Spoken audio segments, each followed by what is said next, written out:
Hey guys, and welcome back to my channel, and if you're new, then hello! This video is going to be about my Solomon Island leaf frogs. This is by far my absolute favorite frog species. It is just such a unique looking frog. I first got these frogs in November of 2020, so I've had them for well over a year now. When I first got these frogs, I didn't have a whole habitat set up for them, so they were in a slightly smaller habitat temporarily until I got a bigger habitat set up. They're not a commonly found frog in the hobby. I'm not sure if that's because I'm in Canada. The Solomon Island leaf frog is a nocturnal and terrestrial frog that you can find in the Solomon Islands, Papua New Guinea, and some of the surrounding islands as well. You can find them hiding amongst leaf litter on the forest floors, and this incredible form of camouflage is where they get their name from.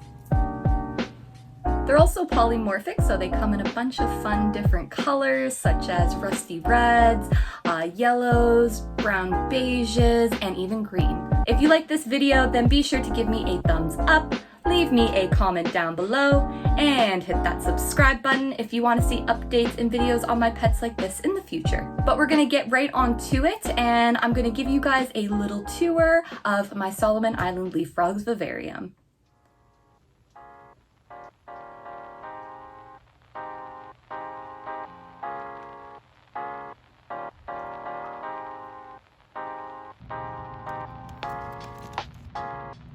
Alright, so we're in the animal room. I always like to give you guys a quick glimpse of everybody just to see what's going on lately.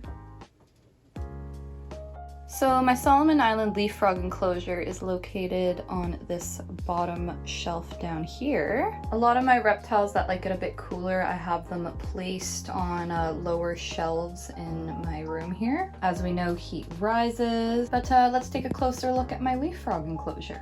This is a 36 by 18 by 18 Exoterra. I actually used to have my blue beauty snakes in here last year when they were still very small, but they got a lot bigger, so now they're in the 4-foot enclosure. But after that, I was wondering what animal could I put in this tank once it was empty. And originally I was actually going to put them in a 24 by 18 by 18 because that was what the recommended enclosure size was for these guys. After watching a lot of their behavior, I felt like these guys could use a lot more space than just a 24 long. So instead, I decided to house them in this lovely 36 long enclosure. And I honestly feel this is a perfect size enclosure for a pair or trio of Solomon Island leaf frogs. Now, I only have 2 in this enclosure at the moment, and I would like to get 1 more leaf frog so that I could have a trio.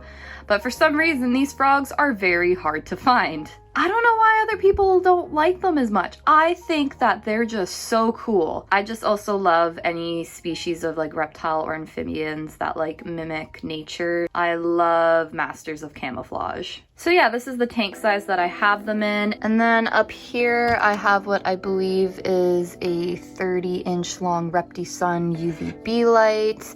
And that's just to light up the enclosure, give the plants a bit of light. And I love giving as many of my animals UVB as possible, especially if I feel that they'll benefit from it. Some of my reptiles, honestly, I don't have UVB light for because I've experimented with it, found that they don't really use it. But these frogs, they'll sometimes be out during the day. They're not like active, but they'll just be resting out in broad daylight, and I love that the UVB is there, and I feel that it really helps with their health and their colors. So yeah, let's take a closer look at the vivarium. So this vivarium is jam-packed with all kinds of plants and decor, and just I love this enclosure. It's probably one of my favorite vivariums that I have at the moment. Right now, I'm not seeing the frogs out. Oh, wait. There's one of them right there. This is Autumn, my one Solomon Island leaf frog. Now, I'm not too sure if this one's male or female. They're just such elegant looking frogs. I love them so much. An enclosure this size I also feels really great for them because it prevents them from bumping into like the walls and the glass. The bigger the better with these guys, because from bumping into glass and other objects, a lot of the pointy parts on them will start rubbing off, like the tips of their eyes there and the tips of their nose. So to prevent that, having a large as possible enclosure is in one's best interest. And my female, she's back here. There's so many plants in the way. They blend right in really well.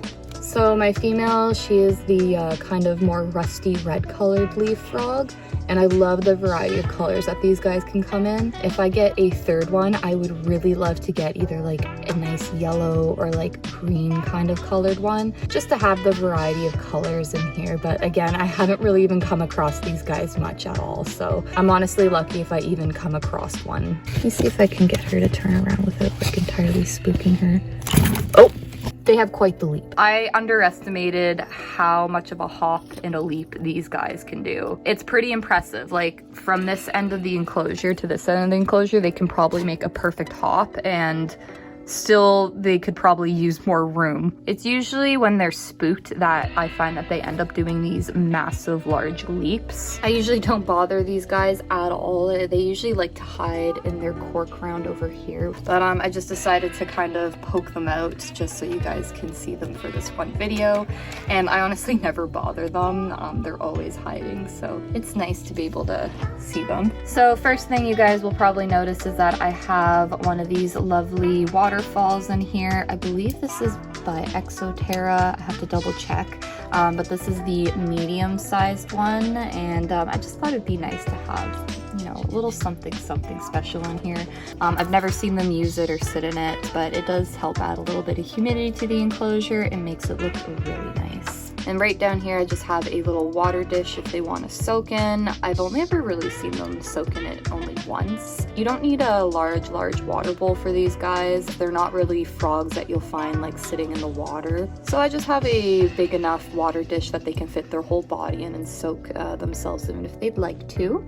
You'll mostly find these guys in tropical rainforest, camouflaging and hiding amongst leaf litter. There's also little to no standing water where they are, and they usually live above sea level, so yeah, most of their water I give them from heavily misting them throughout the day. I guess I'll go over some of the plants that I have going on in here.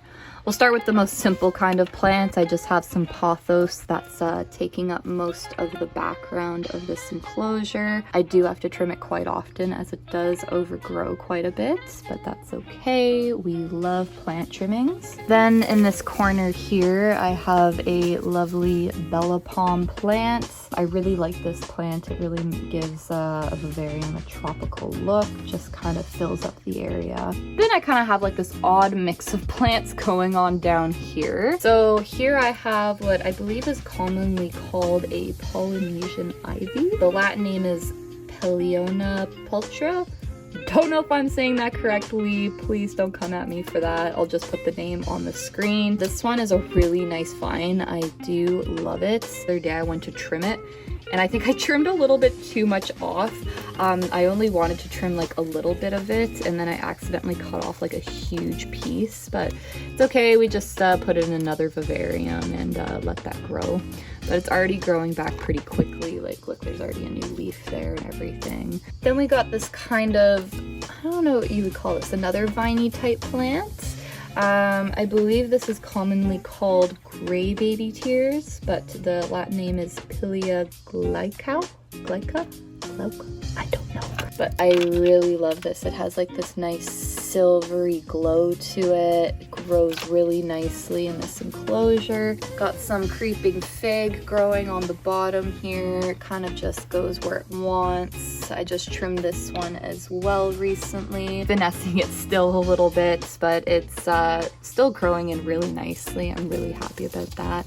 Like this plant here, I'm trying to make it grow along the log here so that it doesn't choke out some of the creeping fig growing back here. This one is my absolute favorite. I'm surprised I got it growing in this enclosure. It's called a Sonorilla white spot. Maybe once it grows a bit more, I might splice it and put it in more areas of the vivarium and maybe into some of my other ones too. But it's growing like these pretty little pink flowers on top. It's so nice. This one back here, I honestly forget what the name of it is, but I've been trying to get it to grow in some of my vivariums, and it's just, it's kind of getting there. Unfortunately, it is being choked out by some of the pothos and stuff in the back there.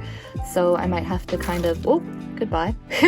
So I might have to try to replant this maybe elsewhere in the enclosure, or just completely move it into a different habitat. But the idea was I kind of wanted it to sort of, you know, waterfall over this log here, and you know, it's kind of going, it's working, but a lot of it has died in the process, especially in the back area there. I'm still working on my green thumb. Here I have just a bamboo plant going on. It was just the trimming from one of my ones that was growing in my bedroom, so just thought that would look nice in here, and I just stuck it beside the waterfall. I have a few different croton species, like this one here. I also have this other croton species growing behind the waterfall area here. A lovely calathea plant that wasn't doing well in my bedroom, so I decided to put it into my more humid setups, and it's growing really nicely. It even grew a new leaf for me. Really hoping that this will really like blow up and completely just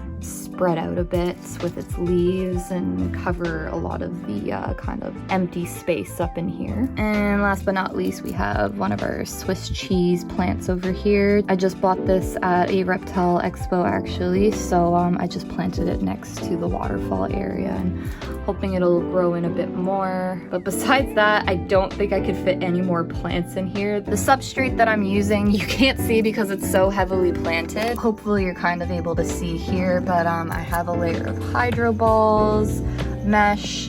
I believe I have like repti soil that's on here.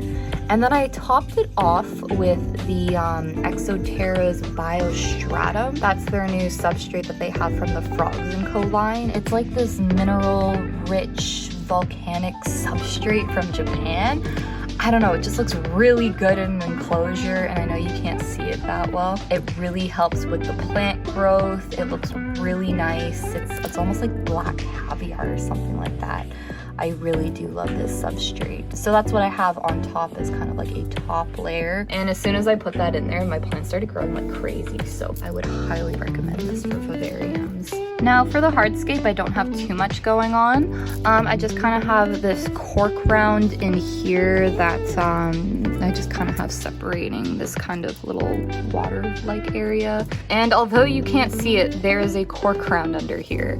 So if I kind of dig under here with this leaf that's covering their entrance, they have this cork round here that's almost like kind of like a little den or cave for them to go into. So that goes all around there, comes over here, and then the exit, a little exit kind of right over here. And usually this is where they're hiding, especially my red one. I always tell you guys that I never get pictures of my red one because she's never out. And that's because she's always hiding in this cork round.